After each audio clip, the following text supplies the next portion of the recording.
Welcome to my channel. ఈరోజు మా ఇంట్లో నేను లంచ్ ఏం ప్రిపేర్ చేశానో మీకు చూపిస్తున్నానండి. ఇలా వేడివేడి అన్నంలో పాలకూర పప్పు కర్రీ చేశానండి. అలాగే ఆలు మిల్ మేకర్ కర్రీ చేశాను. ఈ ఆలు మిల్ మేకర్ కర్రీ టేస్ట్ చాలా బాగుంటుందండి.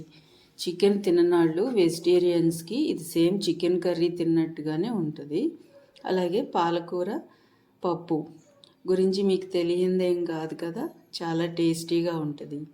అలాగే ఇలా పెరుగు, ఇలా ఈ మెనూతో ఈరోజు మా ఇంట్లో నేను లంచ్ చేశాను. ఈ కాంబినేషన్ మీకు కూడా నచ్చితే మీరు కూడా ట్రై చేయండి. ఇప్పుడు ఈ ఆలు కర్రీ, ఆలు మిల్ మేకర్ కర్రీ అండ్ పాలకూర పప్పు ఎలా తయారు చేయాలో తెలుసుకుందాం. ఈరోజు లంచ్ కోసం నేను పాలకూర పప్పు రెడీ చేస్తున్నాను. పాలకూర పప్పు కోసం ఇలా ఒక గ్లాసు పప్పు తీసుకొని ఇలా కడిగేసి పెట్టుకున్నాను. ఒక గ్లాసు పప్పుకి 4 గ్లాసులు వాటర్ యాడ్ చేయాలి. అలాగే ఉల్లిపాయలు, అలాగే పచ్చిమిరకాయలు యాడ్ చేస్తున్నాను. ఇవన్నీ యాడ్ చేసిన తర్వాత పాలకూర కూడా యాడ్ చేయాలి. ఈరోజు మా ఇంట్లో లంచ్ కోసం పాలకూర పప్పు చేస్తున్నాను. అలాగే చింతపండు కూడా యాడ్ చేయాలి. అలాగే పాలకూర యాడ్ చేస్తున్నాను. పాలకూరని బాగా కడగాలండి, లేదంటే మట్టి ఉంటుంది దాంట్లో. బాగా 2-3 సార్లు కడిగి ఇలా కట్ చేసుకొని యాడ్ చేసుకోవాలి.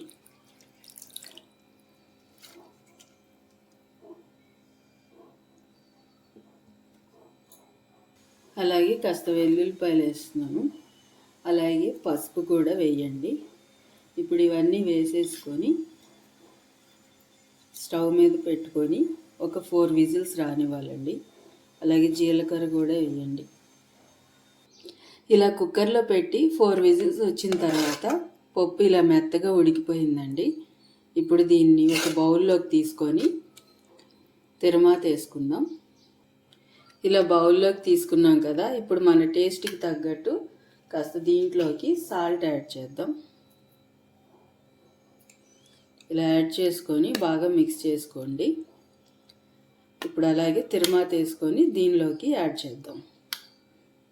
అలాగే నేను దీంట్లో కారం వేయలేదండి, ఎందుకంటే పచ్చిమిరకాయలే దీంట్లో కారం సరిపోతాయి. మనం వేసిన పచ్చిమిరకాయల వల్ల కారం సరిపోద్ది, అందువల్ల కారం వేయట్లేదు. ఇప్పుడు తిరగమాత యాడ్ చేస్తున్నాను. సాల్ట్ వేసుకొని బాగా మిక్స్ చేసేసుకున్నాం కదా, ఇప్పుడు తిరగమాత వేసుకుంటున్నాను. ఇలా మినపప్పు, శనగపప్పు, ఎండుమిరపకాయలు, అలాగే కాస్త కరివేపాకు ఇవన్నీ వేసి తిరగమాత వేసాను. ఇది దీనిలోకి యాడ్ చేశాను. ఇలా యాడ్ చేసుకొని ఇది బాగా కలుపుకోవాలండి, తిరగమాత అంతా దీనిలో కలిసేటట్టు. అంతేనండి, వెరీ టేస్టీ హెల్దీ పాలకూర పప్పు రెడీ అయిపోయింది రైస్లోకి. ఇప్పుడు రోటీలోకి మరొక కర్రీ ప్రిపేర్ చేసుకుందాం. ఆ కర్రీ ఏంటంటే ఆలు మిల్ మేకర్ కర్రీ. ఆలు మిల్ మేకర్ కోసం మిల్ మేకర్ని 1 గంట పాటు ఇలా నానబెట్టుకోవాలండి వాటర్లో. ఇప్పుడు వీటిని పిండుకొని వాటర్ అంతా పోయేలాగా పక్కన పెట్టుకుందాం. ఇలా వాటర్ నుంచి పిండేసి ఇలా గిన్నెలోకి వేసానండి. ఇలా మెత్తగా అయిపోయినాయి. గంట నానిన తర్వాత ఇలా మెత్తగా అవుతాయి. ఇలా పిండేసి బౌల్లో తీసుకోండి. ఇప్పుడు కర్రీ కోసం ఉల్లిపాయలు, పచ్చిమిరకాయలు ఇలా కట్ చేసుకొని పెట్టుకోవాలండి. అలాగే బంగాళదుంపలు కూడా కట్ చేసుకోవాలి. మనం ఆలు కదా, ఆలు మిల్ మేకర్ కర్రీ కదా. ఇలా బంగాళదుంపలు తీసుకొని ఇలా దీనిపైన తోలు తీసేసి బాగా వాష్ చేసుకొని ఇప్పుడు ఇవి కట్ చేసుకుందాం. ఇలా ఈ సైజులో కట్ చేసుకోవాలండి బంగాళదుంపలు, పొటాటోస్. ఇలా కాస్త పెద్ద సైజులోనే కట్ చేసుకుంటే కర్రీలోకి బాగుంటాయండి. మరి సన్నగా కట్ చేస్తే ఉడికేసరికి మెత్తగా అయిపోతాయి. అందుకే నేను ఇలా కాస్త పెద్ద సైజులోనే ఇలా కట్ చేస్తున్నాను. ఇలా ఈ సైజులో కట్ చేయాలి, అప్పుడు కర్రీకి పర్ఫెక్ట్గా సరిపోతాయి. ఇలా కట్ చేసుకొని పక్కన పెట్టేసుకోండి. ఇప్పుడు స్టవ్ పైన కుక్కర్ పెడదాం. నేను కుక్కర్లో కర్రీ చేస్తున్నాను కాబట్టి కుక్కర్ పెడుతున్నాను. మీడియం ఫ్లేమ్లో పెట్టాలి. ఇలా కుక్కర్ తీసుకొని ఆయిల్ హీట్ అయిన తర్వాత దీనిలో కాస్త జీలకర్ర యాడ్ చేయాలి. అలాగే కాస్త పసుపు. ఇప్పుడు ఇదంతా వేగిన తర్వాత ఇప్పుడు మనం ముందుగా కట్ చేసి పెట్టుకున్న ఉల్లిపాయలు, పచ్చిమిరపకాయలు యాడ్ చేద్దాం. ఇలా యాడ్ చేసుకొని బాగా మిక్స్ చేసుకోవాలండి. స్టవ్ మీడియం ఫ్లేమ్లో పెట్టుకొని బాగా ఫ్రై చేసుకోవాలి. ఉల్లిపాయలు బాగా వేగనివ్వాలి. వేగనిస్తే అప్పుడు కర్రీ టేస్టీగా ఉంటుంది. ఇప్పుడు ఆ ఉల్లిపాయలు వేగేలోపు మనం ఈ కర్రీలోకి కావాల్సిన మసాలాని ప్రిపేర్ చేసుకుందాం. ఇలా ఒక టమాటా, అల్లం, వెల్లుల్లిపాయ, అలాగే ఒక దాల్చిన చెక్క, 4 లవంగాయలు, ఒక యాలక్కాయ, ఇవన్నీ వేసి మిక్సీ వేసుకోవాలి.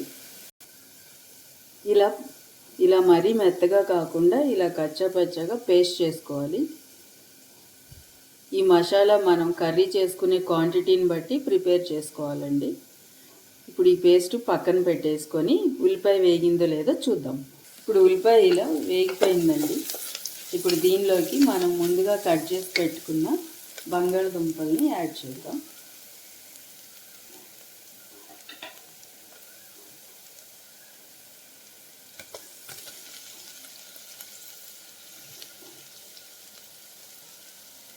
ఇలా యాడ్ చేసుకోవాలండి. ఇలా యాడ్ చేసుకొని బాగా కలుపుకోండి. ఉల్లిపాయ, బంగాళదుంపలు కలిసేలాగా.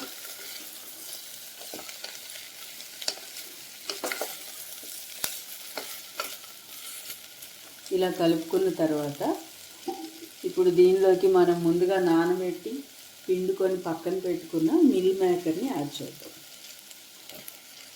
ఇలా యాడ్ చేయండి. ఈ మిల్ మేకర్ని కావాలంటే మీరు హాట్ వాటర్లో ఉడికించైనా తీసుకోవచ్చు. నేను మాత్రం 1 గంట నానబెట్టి పిండేసి ఇలా తీసుకుంటున్నాను. ఎలా అయినా తీసుకోవచ్చు, ఎలా అయినా ఒకటే. ఇలా మిల్ మేకర్ని యాడ్ చేసి, మిల్ మేకర్ అంటే సోయా చంక్స్ అండి, దాన్ని మిల్ మేకర్ కూడా అంటారు. ఇవన్నీ యాడ్ చేసుకొని ఇలా బాగా కలుపుకోండి. ఇప్పుడు అలాగే దీనిలోకి మనం ప్రిపేర్ చేసుకున్న మసాలా పేస్ట్ని కూడా యాడ్ చేద్దాం.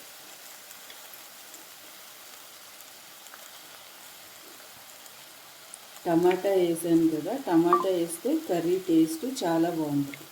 మీకు ఇష్టం లేకపోతే టమాటా లేకుండా ఓన్లీ యాలక్కాయలు, లవంగాయలు, దాల్చిన చెక్క, అల్లం వెల్లుల్లిపాయ వేసి పేస్ట్ చేసుకోవచ్చు. టమాటా యాడ్ చేస్తే టేస్ట్ ఇంకా బాగుంటుందని నేను టమాటా యాడ్ చేశాను. ఇప్పుడు ఇవన్నీ యాడ్ చేసుకొని బాగా కలుపుకున్నామండి.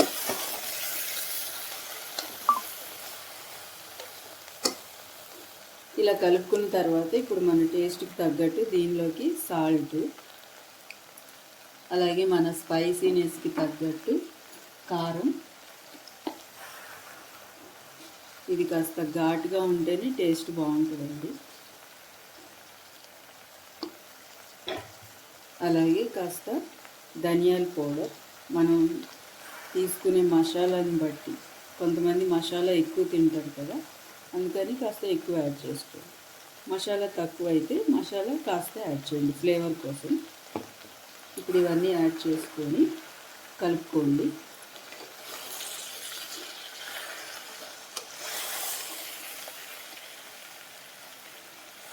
ఇలా కలిపేసుకున్న తర్వాత దీనిలోకి వాటర్ యాడ్ చేయాలి. ఇలా ఈ ముక్కలంతా మునిగే వరకు వాటర్ యాడ్ చేసుకోవాలి. ఇప్పుడు ఈ వాటర్ యాడ్ చేసుకొని కుక్కర్ మూత పెట్టేసి ఒక 3 విజిల్స్ రానివ్వాలి. ఇలా 3 విజిల్స్ వచ్చిన తర్వాత కర్రీ ఇలా ఉడికిపోయిందండి.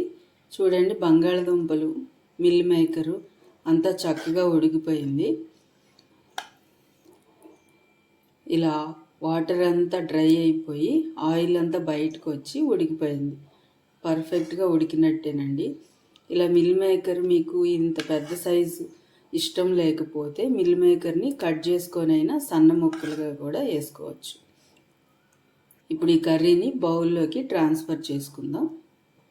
ఇలా బౌల్లోకి ట్రాన్స్ఫర్ చేసుకున్నానండి.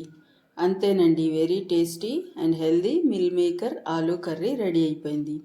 నేను ఈరోజు లంచ్లోకి ఇలా meal maker aloo curry and ఇదిగో పాలకూర పప్పు తయారు చేశానండి. నచ్చితే మీరు కూడా ట్రై చేసి ఈ కాంబినేషన్ ఎలా ఉందో కామెంట్ చేయండి. అలాగే లైక్ చేయండి, షేర్ చేయండి, సబ్స్క్రైబ్ చేసుకోండి. Thanks for watching.